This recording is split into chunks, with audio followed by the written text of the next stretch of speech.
Here we are, the Two Russells podcast, back after a little January break, episode 49 about to be recorded. And thank you for all the wonderful feedback that we've had throughout 2025 and over the Christmas and festive period as we bumped into lots of people within the industry on how you enjoy the podcast. And as long as you keep enjoying it, we'll keep doing it and trying to get those people in our industry and around the business world to come and talk to the Two Russells, share their stories and help you all to, keep yourselves moving forward. And one of the reasons that we haven't been able to record is because someone to my left has been very busy. Mr. Quirk, what have you been up to? Well, always busy. Got to say, the year started very, very well. The market seems pretty buoyant. And I think, for agents and mortgage brokers, conveyancers, from what I'm seeing, certainly in the ordinary bread and butter market, things are good. That's good for people like you and I, because that reflects then on the whole B2B appetite for people to commit to things, whether it's PR and marketing or maybe expanding through recruitment. So I think we've all had a decent start. I've been particularly busy because I keep getting opportunities land on my lap, Russ. You can't say no, can you? No, I can't. There's all sorts of jokes there, I'm sure. So, and one of the things that I've got involved in, which you might have seen in Property Industry Eye and Landlord Today, is my involvement in the Property Investor Show, which is something that's on twice a year, so April and October at the Excel Centre. I've been involved for the last 3 years, actually, as a kind of host and speaker. And Nick and Mike, that have run that for many, many years, have asked me to get involved and maybe add a little bit of a refresh to it, maybe expand it a bit. So I'm very proud, very delighted to be part of the Property Investor Show now. Just to add something else to my very, very busy calendar. We'll have to lock you down for the Two Russells podcast. But it is interesting what you say about the market and how the market's going. I was reading yesterday or watching online one estate agent in Southend who I'm trying to get on the podcast because they've really driven their business incredibly well. 91 sales in one office in a month in January. In a month? Yeah, 91 sales. I mean, that's incredible. That's some going. And they were reporting that they got a sale on a Monday and exchanged on a Friday. Wow. How many people would like some of that? Well, I'd like to think that sets a bit of a precedent. Fun enough, I did a conveyancer podcast with Today's Conveyancer yesterday, and I referred to them as the Brontosaurus and Tyrannosaurus Rex of the property industry, given how long it takes to get a deal over the line now. 170 days. 170 days. Not in Southend or Leon Sea, to be precise. 5 days. So let's ask our guest today about how the exchanges and the transactions happen over in Ireland, because today we're joined by the phenomenal Regina Mangan, who's going to talk to us about all things of her journey right up to today to Liberty Blue and how you got there. Regina, welcome to the Two Russells podcast. How are you? And for our listeners, Regina is on Teams link today, so there might be a slight delay and we'll try and have some pauses. How are you? I'm fantastic, thank you. Excited to be on with you guys because I've been a fan for ages. So on with the Two Russells, so it's great. And you're asking me about the market here in Ireland. Very different to the UK market, I have to say, because we don't tend to have chains. Very, very few sales happen with chains. Really? Typically, really, really different here. It's very much a seller's market.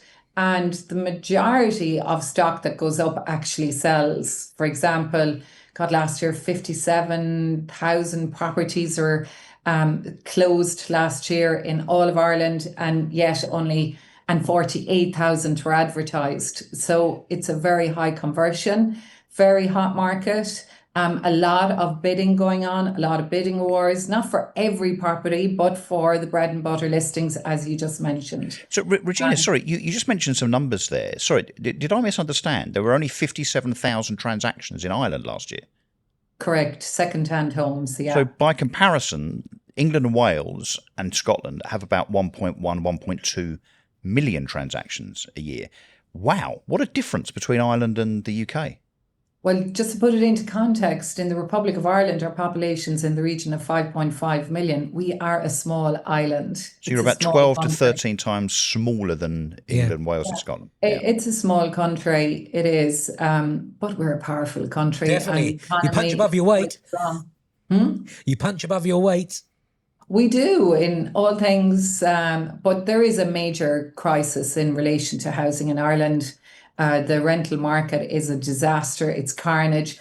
I think the UK government are implementing a lot of new legislation on the back of what Ireland has done. And with that, loads of small property owners fleeing the market, only tiny amounts of stock available to rent. And so there is a massive crisis around rental. And the crisis, sorry, the crisis is a supply crisis, as in there's not enough supply of rental stock. Correct. And why is that? It's carnage, actually. Pardon? Why is that? Well, I think the first thing is over-regulated market has seen landlords race out of the market. So, for example, from the 1st of March now, the next piece of legislation dictates that any tenants that rent from the 1st of March will be entitled to a 6-year tenancy. That would mean that if somebody was selling, they would need to sell with the tenant in situ. Right.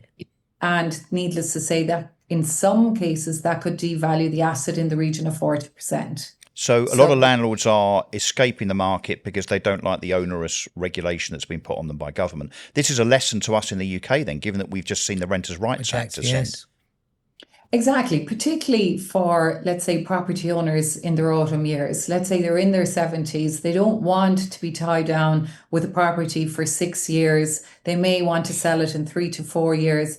Only had this conversation with a property owner yesterday. He owns 5 properties and he's going to end up selling as a result of this legislation. Wow. Some people argue, there isn't enough homes to buy, so these rental properties will help the homeowner. But we all know you have to have rental properties for a functioning economy and society. Well, look, long live the free market from my point of view. But look, how does the estate agency sector prosper then in a market where there's less than 60,000 annual transactions? There must be very few estate agents. Well, relatively speaking, I suppose compared to the UK, I mean, we have, I think in the region of 7,000 registered estate agents in the Republic of Ireland and just over 900 registered companies. Interestingly, only about 12 or 13% are owned by women, which I think is, I heard a statistic in the UK, I think it's quite in line with the UK as well. Yeah. So it's a smaller country, probably dominated by some of the bigger brands, which I'm not going to freely advertise right now. No, don't name them. Pretend they don't exist, Regina. I remember one big agent over there invested in Marsh and Parsons, didn't they, in the UK? Oh, did they? With Peter Rollings. Was it Sherry?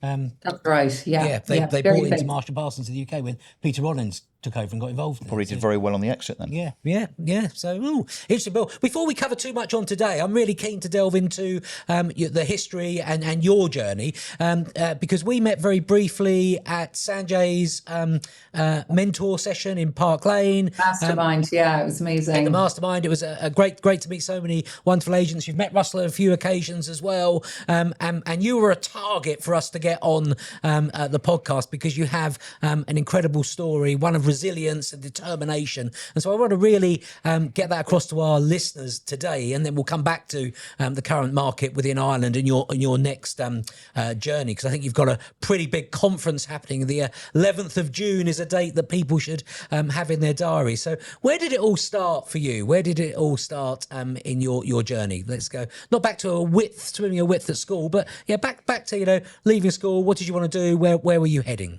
So I had no clue what I wanted to do. I left school, I did a secretarial course. Then I went to Dublin, worked in hotel, ended up working with Forte Hotels. Remember Trust House Forte in the day? Well, that's got a link to estate agency, isn't it? With John Bairstow and John Bairstow. Yes. Worked with them for 7 years, worked in the UK for 7 years, learned a lot in the hospitality industry, came back, worked in a hotel, hated it, and then got a job in an apart hotel in Waterford. That was the place where I learned about the importance of personal branding. Now, that's going back 31 years ago. So if you can imagine, people didn't talk about personal brand, but I knew in order to promote that apart hotel that I needed to be at everything. It was before Facebook, before Twitter, before all the social media platforms. So I had to be out and about, shaking hands, part of the Chamber of Commerce and all that.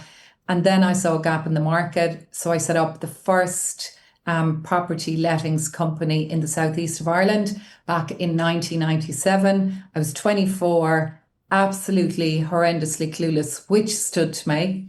I had £7 in the bank, so we operated on a different currency back then. I got a £10,000 overdraft from my bank manager, who I had built a relationship with in my role as manager of the Apart Hotel. And I ran a loss for 7 years because when I first started, there were no apartment blocks. We had a lot of old houses. Property management service was new.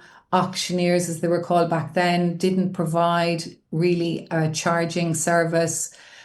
And basically, we were positioned when the apartment blocks were built. I was networking. I was part of Business Network International. I was introduced to the developer, and I was in the right place at the right time. So, Regina, in that first 7 years, so you're making a loss. Were you under pressure? And if so, did you nearly give up within that 7 years? I was under savage pressure.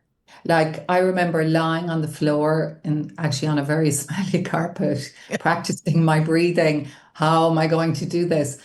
But I grew up on a farm, and my mother actually taught me some really great values. One is always pay your bills and always have insurance. Okay. So for me, failure wasn't an option. The idea of owing loads of money and bailing, it just wasn't an option for me. So I got loads of part-time jobs. So I ran golf classics, even though I'd never played golf. But it was a logistical thing, and I'm good at logistics. I set up a PR and marketing company. Very wise. Well done. For everyone needs PR. No, well, I was going to say everyone should do that. No, don't. But Blue chip marketing and events. I ran a huge conference, actually, one of the biggest in Ireland at the time, for Water for Crystal. Ted Kennedy Jr. came over. It was on employment and disability. I learned an awful lot through all of those things. Then I did hotel sales and marketing for hotels. Ran Maritime Festival. So I did all these jobs to bring in money to pay the bills. And then these apartments were built. And then I could just say goodbye to these contracts, because obviously I was frantically running around doing all these different things. So hang on, Regina, sorry, you're juggling multiple jobs and roles in order to fund the losses in the first 7 years of that business. Yeah. Wow. Pressure. And how does it go when you've got £7 in the bank and you go to borrow £10,000? Did that bank manager look at you and go, no? Actually, do you know something? I love this story, and I've shared it loads. So I got on really well with Nora Widger, who I have spoken about a lot and written about in my book. Nora really wasn't going to give me the overdraft. I went into her, I gave her a business plan, which, let's face it, when you're starting out in business, you've no clue how it's going to do. And it was really sort of, we're going to do this, we're going to do this, we're going to do this. Sure, I didn't know. Anyway. So you made it up? Of course I did. And I made it up. And anyway, she was nodding away very politely, and she thanked me, and I got to the other side of the door and I went, shit, she's not going to give me this money. So I walked back in and I said, now, Nora, I said, I need you to get back to me within 24 hours, okay? I have approached, I had a business partner for 1 year only, didn't work out, so he left after a year. I helped him find a job. You asked him to leave, you went into recruitment, yeah? No, I did, yeah. I went in, but we parted amicably. Business didn't have enough to sustain a salary for him as well. Anyway, the upshot was, I said, Peter wants to go to AIB. I want to give you our business. So you need to get back to me in 24 hours, and I'll see what I can do for you. So from no position of strength at all, you introduced a bit of a competitive element. Edge, yes. Do you know that her whole body language changed? She got up from behind the desk, came over, shook my hand, thanks a million, I got the money. Wow. So you played her. I was desperate. So, you know what I mean? I had to negotiate. I think if you come from a place of weakness and desperation, if they see that, you have no chance of getting what you want. Do you see that as a survival element? And it kind of brings into kind of sharp focus, I suppose, that saying, doesn't it? Fake it till you make it. Yeah. No doubt about it. Sure, I hadn't been in my pocket. I made sure I always dressed up after a day's work, had a shower, did my hair up, put on my makeup, arrived with a nice handbag to the events, Sounds like and what Jervis does every morning. made sure that my photo was always taken. So my photo was in the newspapers. So that's like a free ad for me. And if the photographer didn't come over, I'd go over to them. Good photographer. Yeah. Brilliant. And if you look at that business, to lose money in the first 1 year, 3 years, 5 years, it's not uncommon in business. But nowadays, Russell, I think people do just expect to make money immediately. We're in a world of instants, aren't we? And quick wins. And I think social media is probably responsible for that, because we see, particularly in the property sector, lots of people saying how brilliantly they're doing, even though they might not actually be. But I mean, 7 years now, I think if you were to say to a budding entrepreneur in the property industry or anywhere else for that matter, you're going to lose money for 7 years, and you're going to have to find a way of hustling to then find that loss, right? Because if you lose 10 grand a year, you've got to find 10 grand to put back in the bank to pay the bills, right? I think most entrepreneurs, budding entrepreneurs, would give up. And I would say, 95% of people would give up in year 2, 5, 6 or 7. You didn't. Oh, it wasn't an option. It wasn't something that presented as an option for me. But why, Regina? Why is it not an option? Why is it the fear of failure, or is it because you didn't think you could do anything else in terms of making money for the rest of your life? Well, I'd nowhere to go, and I didn't want to let the people down because I'd owe people money. So it was fear of failure, fear of not paying my debt. That was massive. That wasn't really an option for me, pay my bills. How did you manage them? How did you manage the, look, it's coming, just give me a little bit more credit. How did you manage that situation? Well, as I said, I mean, I did sales and marketing. I remember I did sales and marketing for a hotel that brought in £30,000 for 2 days consultancy, which was a really good fee. And the same owners didn't pay me one day. They actually stopped paying me. So imagine now, this is in the day before any social media, nothing digital, everything was in a big book. So all the bookings went into a big book, and I looked after the functions. So I rang my solicitor and I got some legal advice. And I said, this book with all the bookings, they haven't paid me for my service. He said, technically it's yours. So I took the book home and I rang them and I said, I need to be paid.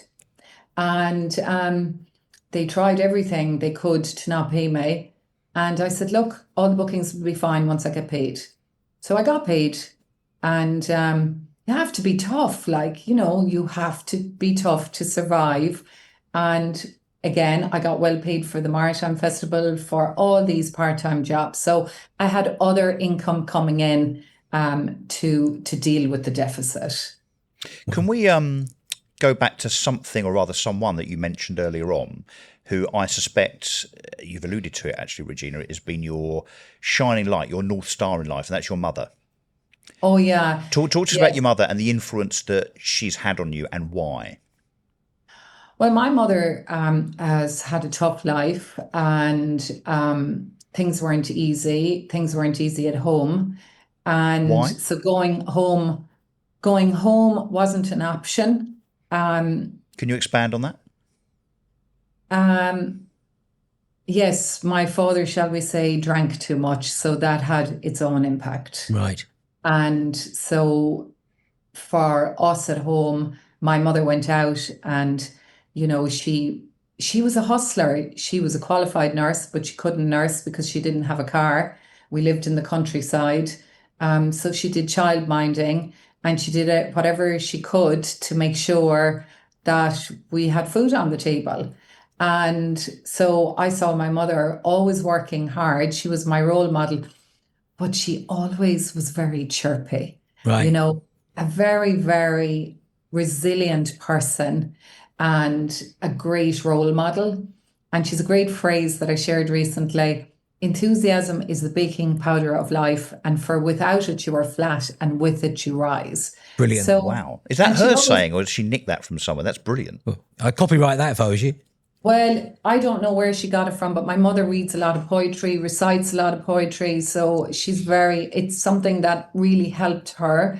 And she always said to me, Regina, no matter what's going on, always keep the front door painted.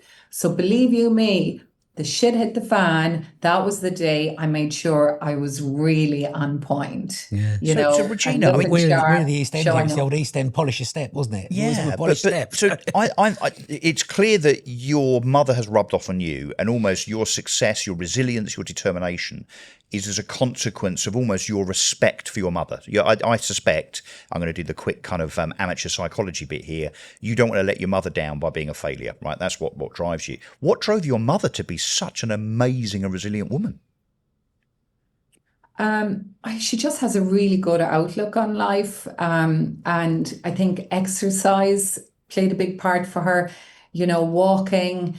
And even now, she'd kill me if she heard this, but she's 86 and she goes to exercise classes every Tuesday. And Brilliant. she walks every day and she's super independent, which I am too. But she really did always, believe in not owing people money, and she's a very appreciative person. Oh, I mean, even when she comes for lunch on a Sunday, I get a thank you card every week from her. Sorry, she sends you Yeah. a thank you card. Do you think she'd come on our podcast, Regina? She'd be well able. And I think that's something for people listening, the power of showing your appreciation. I've often heard you speak about Stephen Brown and how good he is at saying thank you. But it really is, if somebody helps you, it is nice to get a note in the post or a small gift. It might be a €10 gift or a £10 gift. It's the token of appreciation is so important.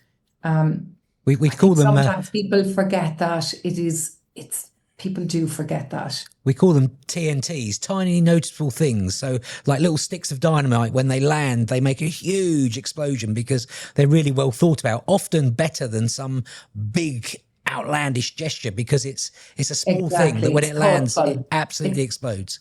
It's thoughtful. It is thoughtful. So, so my mother, and then the insurance thing, that's really important. I mean, one of my first offices was flooded twice. And needless to say, if I didn't have insurance, I wouldn't have had the money to basically get new computers and stuff. Yeah. So where did the transition to property start? And just before you answer that, I think 11th of June, you've got Tom Panos coming from Australia. I think you need to get your mum from Waterford on the stage as well. I think that would be the powerful speaker. Well, I met Tom Panos via Sanjay, and for me, a huge transformation in the business started about 8 years ago when I went to Prop Tech and I met Christian Byfield. Yep. I invited myself to his office. I said, do you mind if I come over with some of my team? And basically that set the vision for my business, all the technology that he used, as how his business functioned, how calm it was. Our office was like a train station, completely nuts. So over 4 years, we implemented 14 pieces of technology that transformed the business. And then on the back of that, I saw Sanj Fest on LinkedIn, went over on my own and met Sanjay and some really great speakers, then ended up joining his mastermind group and implemented a lot of that. And then that's where I met these gurus like Tom Panos and so on, and Matt Giggs and Richard Rawlings and, some really good people. And I thought, all these events I go to in the UK, I've been to Birmingham and London several times a year, to these conferences, we don't have anything like that in Ireland. We're heavily regulated, which is hugely positive. And I would say if the UK goes regulated, that's very good for the industry and it's very good for the consumer. But most of our conferences are really around compliance. Mm-hmm. There's very little around marketing and innovation and prospecting and, how to grow your business. There's nothing like that. So that's what your conference one of the big brands. So that's what your conference is going to be all about. So the kind of the art of estate agency rather than just regulation and compliance.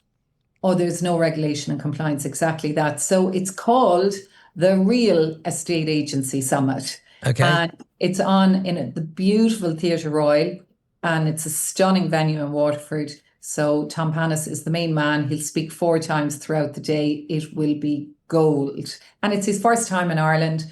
And I'm bringing the people over to Ireland that I've met in person in the UK. Brilliant. They've inspired me. Great. Brilliant. And how did Liberty Blue begin then? So talk us through the journey into estate agency. So we did property management from day one. That was the business, rental and property management. And it was very slow for the first few years, as I mentioned. And we didn't do sales. And then the crash happened, which we all remember very well. Yeah. That was very rough. But in fact, we were in a very sound position because just before the crash, for about 12 months, we were flying, crazy profits, business was thriving. That lasted for 5 minutes and then the crash happened. And but I had put into use everything I'd learned during the first tough years. So we actually did more promotion when the crash happened, and exactly the same during COVID, which really helped us grow. And then 11 years ago, after the crash, we decided to expand into sales. And we then, for 12 months, sold under the Booker Room brand, which was the name of the company. I set it up day one as Booker Room, the accommodation company. Yeah. And then we rebranded to Liberty Blue. Liberty, strong. It's run by women mainly. Myself and Maria, the two directors.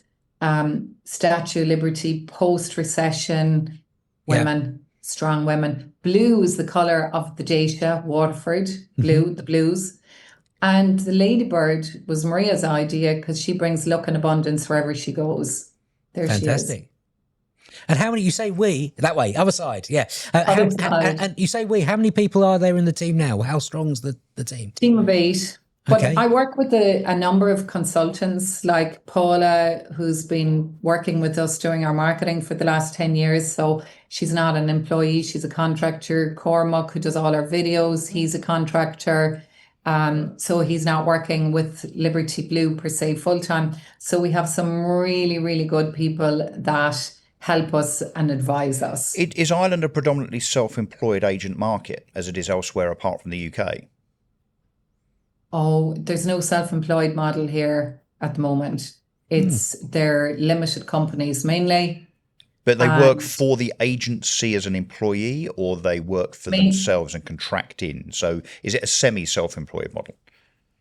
So the employees or otherwise? No, it's mostly it's companies that run the market here. So it might be a small company with a couple of people, or it may be a bigger company, or it may be a franchise. So did you think there's room for a kind of a Keller Williams, EXP, TA UK model in Ireland?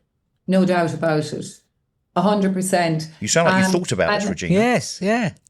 Well, just to let you know, we took on our first self-employed agent back in October. Deirdre Phelan, she is a very reputable agent. She's been in the business for a long number of years, 20 plus years. She worked with one of the big brands corporate. Then she was in partnership with somebody for 5 years. And then through a conversation we had, I said, why don't you come on board with Liberty Blue, work for yourself, but not by yourself. Why does it not surprise me that you're pioneering this, Regina? So it's great. It's brilliant because we provide all the infrastructure for her, and she goes out, gets the business. She has fantastic network. Yeah. She serves up her listings, and then we provide the infrastructure so that she can go out. And what's the split? I can't share the split, but what I will say, it's a win-win, and the split changes the more business she does. that So we do like together. the capping result. What's the average house price you're dealing with in Waterford? What's the average house price? Somewhere between 300 really probably and 320. That's the average. And how do fees work in Ireland? Because over here in the UK, I was talking to an agent yesterday, and they're telling me that 0.75, 0.95, 1% has become the absolute norm, which is a real race to the bottom. And so hard for companies who are employing people to make money out of it. I'm really, really glad that you asked that, Russell, because it's the same problem here. So a vendor might invite 3 or 4 agents out, and then they start competing on prices. And that's one of the reasons, that we have this conference, to educate agents the importance of holding a value on the fees, because if we lose it, the sellers won't understand what we're doing. So we would never drop below 1.5, never. We have a fee of 1.65 and we'd be aiming to go to 1.75, and then we charge a marketing fee of 350 plus VAT. And we know we deserve that because of the extensive marketing we do and the PR for the properties and the service. It's a concierge service. And do you think that achieving a good fee as an agent, as an individual or a business, is simply just a mindset? Of course it is. I mean, here we are talking about negotiation. Isn't our job to get the best price for the client in the best possible time? And if you can't negotiate your own fee, how the hell can you negotiate the best price for the seller? The two don't correlate. Yeah. If you're going to negotiate, and transaction times, how long's transactions taking to go through for you? Oh, typically just shy of 3 months. Okay. So it's, for us, we really try and work on front loading any issues before we go to market. You know, having the conversations around the deeds, the title deeds, the boundaries, title deeds going missing, that kind of stuff delays things. But 70% of our buyers are first time buyers. So as I said, we don't have the problem with chains. So we just try to do it right day one. Also to make sure that they're working with a good solicitor. So we have good solicitors and bad solicitors like you do in the UK. You can see the attraction for a self-employed model with 3-month transaction times, 1.65% fees, £300,000 house prices. What, a 70% split on that fee? Well, win-win. Is a win-win. Regina, before we kind of wrap up, and again, this is another episode where I'm sure that we could do an hour and a half, but obviously we're trying to restrict the time that we spend on these so that they're kind of, I suppose, palatable. Yeah, palatable and digestible. We've had a lot of women on this podcast, a lot of women that have talked about adversity and obstacles. Can you talk to us about any obstacles you've had in your business career? And yes, I am getting at the fact that our industry, unfortunately, is a very, very male-dominated one. The fact that it's so male-dominated, arguably, I think is probably why it's been held back so much, frankly. Lots of women on the two Russells have talked about those obstacles, what they are, but also how they've got around them. And the reason I ask this is, again, we said at the beginning, this podcast, The Two Russells, is all about inspiration. It's about people watching and listening and thinking, I had that situation. I wonder how I can get over it. And then Regina rocks up and says, well, I had this situation. This is how I got over it. So have you come across arrogant men in the property industry, without naming any names perhaps, misogyny? And if so, how have you dealt with that? Because you are, without doubt, a very, very strong and outspoken and robust person. So I suspect that if you see such things, you call it out. Thanks for that compliment, Russell. But I wasn't always like that. I started when I was 24. I was young. I was clueless. Also, you get more confident the more successful you are and the more money you have. So confidence can be in the gutter when you have no money in the bank. So let's face it. I did have a client just around the crash. We'd had this client for a number of years and he had 50 properties with us and he was a tyrant. He wasn't even a bully, he was a tyrant. And he, just as the crash happened, and you know, there was a whole panic over banks and deposits, there was loads of travel agents going bust, and he demanded that we send all of our tenants' deposits. We managed about 400 properties at the time. We manage about 300 now. And he demanded that we transfer all the tenant deposits to his account. And we decided that we wouldn't. And he got vicious. So I said I would go to his office and meet him. So his office was 4 hours away. And I was a new mom. My baby was a month old. I was breastfeeding at the time. So I got my mother to come with me and my baby. And they were in the hotel across the way. Anyway, this man, I was sitting at in front of a very big window. The window was like the size of the entire wall. And he actually charged towards me, demanding his money. And there were 3 other men in the room. They were other clients that we did business with, but they all lived in this particular part of Ireland, in the west of Ireland, and they were friends. They were all bullies. And I got an awful fright. I actually thought he was physically going to hurt me. I got push you through the window. I got a physical pain in my back. like a knife was going into me, and sure panic. And then I started to cry, and something came over me. And I suppose that little bit of resilience that's there. And I stood up and I said, "You're very fucking brave, aren't you?" I said, "You to bring your 3 friends into the room to tackle me, and I'm here on my own, and my mother and my baby across the way." I said, "You should be ashamed of yourself, the whole lot of you." With that, anyway, the whole dynamic changed. And the friends who were clients at the time turned around, and we call him Frankie. That's not his real name. "Frankie, sit down. Hang on a minute. Let's relook at this." I said, "I don't want your money. It's not your money and it's not my money." And one of them was a car dealer. I said, "If I had a problem with my car, I'd go to you. If I bought it from you, I wouldn't go to the manufacturer in China or whatever country it was made in. So if my tenants want their deposit back, they come to my office. They won't drive to the west of Ireland." Anyway, I agreed. I suggested, because I had that up my sleeve, that we put the money into escrow with my solicitors, so neither he would have it or I would have it. It wouldn't be in my company if that gave him satisfaction. Anyway, that never happened. He ended up writing me, it was in the time of checks, money he owed me, and I left. But really the moral of that story was never let anybody bully you. We all have to have boundaries. And for the first few years in business, for some big clients, I was overly subservient. Was that a defining moment in your career, Regina? Incredible. The fact that you stood up to not 1 but 3 men, a big guy charging 4. at you, 4, Well, window it behind you. was. Nothing would ever scare me as much as that, unless something happened to my family. But in that situation, I was really terrified. But I was so proud of myself. Okay, you should be. I really felt like I could climb Everest after that. And do you think he respected you in that moment, instantly? He did, and then I ended up firing him because they rang and demanded that we drop our fees to some stupid 6%. We were charging 8% or whatever back in the day. They were big clients. Did a risk assessment on it and thought, you know what? Doesn't matter. In the middle of a crash, get rid of them. They're dictating all the terms. They don't see a value. There's going to be huge problems with them because they won't service any of the properties. The tenants are going mad. They're threatening us. Our happiness in the office was at a low because they were just dictators and bullies. Yeah.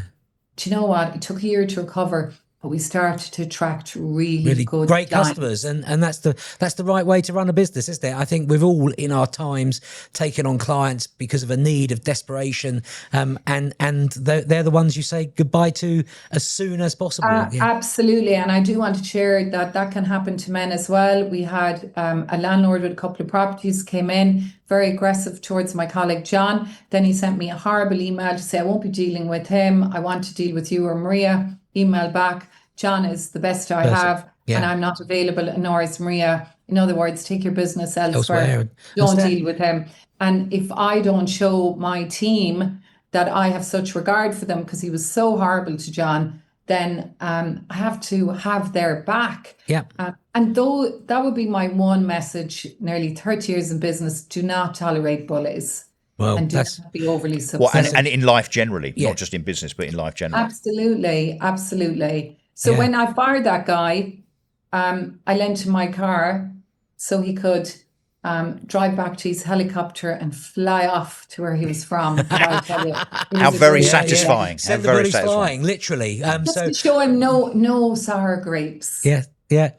So when will we see you in the UK next? What's on your agenda for this year? Obviously, you've got your conference, but what are your big rocks that you make sure you attend to keep your learning going? So I am going with Deirdre to Women in Estate Agency conference that's not a conference in March in London. We'll see you there. So I'm really excited about that. And I look forward to meeting Kirsty Franks, who I saw here on your podcast. I think she's great, and we've just started working with Kirsty. Brilliant. Great. Brilliant. Well, fantastic story. So, listeners, this episode will be out before Women in Estate Agency, the conference that's not a conference. So, you'll be able to continue a conversation with Regina. Thank you so much for telling your story.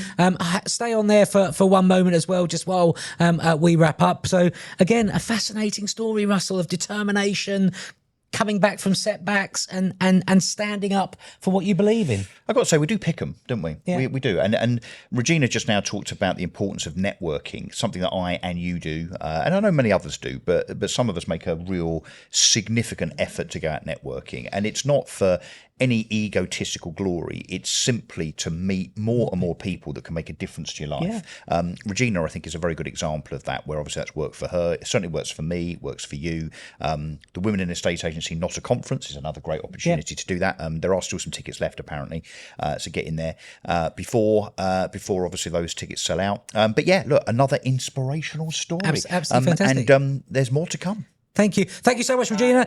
We move on to episode 50. Get the champagne out. Get to episode 50. But before that, we better go on to Ryanair. Other airlines are available and get our flights for the 11th of June. So it just leaves me to say it's good night from me. And it's good night from him.